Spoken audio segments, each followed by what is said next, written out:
Hello beautiful people and welcome. In today's video, we're going to be talking about a topic I titled The Gathering. The Gathering. A gathering is an assembly or a meeting, especially one held for a specific purpose. Whenever you open an average person's phone and you go to their WhatsApp platform, you will see that there are a number of groups which the person is connected to. Even though some of the groups may be muted in the person's phone, while the others are just a place where people share broadcasts and forwarded messages. But for some reason, you find yourself still being a member of that group. This is because one can never be an island, and you need relationships and communications with others in order to thrive. And then again, because there is a purpose in which the group was created in the first place. It is said, show me your friend and I will tell you who you are. Associations have a way of impacting both positively or negatively in a person's life. So when Hebrews 10 verse 25 says, not forsaking the assembly of ourselves together, as the manner of some is, but encouraging one another, so much more as we see the day approaching. This makes us understand that the apostles also knew for them to survive the storm and stand strong in Christ Jesus, there was need for them to constantly come together to encourage each other and solidify their faith in Christ Jesus. Some time ago, a friend of mine told me something. She said, "You don't know I am way older than you, and by right, I should be the one teaching and advising you and not the other way around. So all these your videos make me feel somehow and it seems fake to me, so I don't watch them." After she told me this, I just laughed over it and told her it's a free world. But this her statement made me ponder. Truly, there are people who exist that feel that they are more experienced and more knowledgeable than other people. And therefore they dismiss completely whatever somebody else has to say without even giving as much as a listening ear to what that person is saying. A lot of people now do not go to church because they feel that the pastors or the reverends that are in their churches have nothing to offer them. They convince themselves that they can actually serve God on their own, as far as they already know what is written in the Bible, and they pray always. Then they are good to go. After all, heavenly race is a personal thing.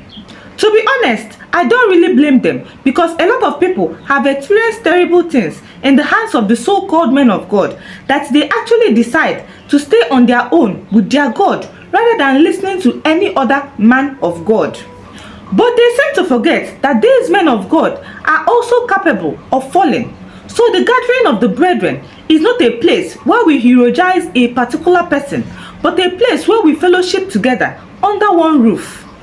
For Matthew 18 verse 20 says that where two or more are gathered together in my name, there am I in the midst of them. There are certain battles which when you fight alone may seem overwhelming to you. But when you are surrounded by a company of believers, your faith is built up to a point that you decide to face that situation head on. In Acts chapter 12, the Bible recorded a story that when King Herod killed James, the brother of John, he saw that it pleased the Jews, so he went forward to capture Peter.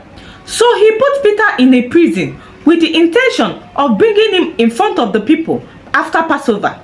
But constant prayer was offered to God for him by the church.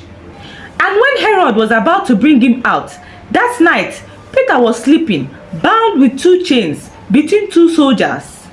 Behold, an angel of the Lord stood by him and struck Peter on the side and raised him up, saying, "Arise quickly," and his chains fell off his hands. And the angel said to him, "Guard yourself and tie your sandals." And so he did. And he said to him, "Put on your garment and follow me." So he went out with him, not knowing that what the angel was doing was actually real, for he thought he was seeing a vision. When they passed the first and the second guard posts, they came to an iron gate that led to the city, which opened to them on its own accord. And they went out and went down one street, and then the angel departed from him. When Peter came to himself, he said, Now I know for a certain that the Lord has sent an angel to deliver me. Don't be too quick to dismiss a person in any group or gathering that you find yourself based on your humanly criteria. For God can use anybody to bring you liberty. Don't think you already know what they are going to preach in the church. For one day, your word will come and you will be nowhere to be found. Proverbs 27 verse 17 says that iron sharpens iron, so one sharpens another.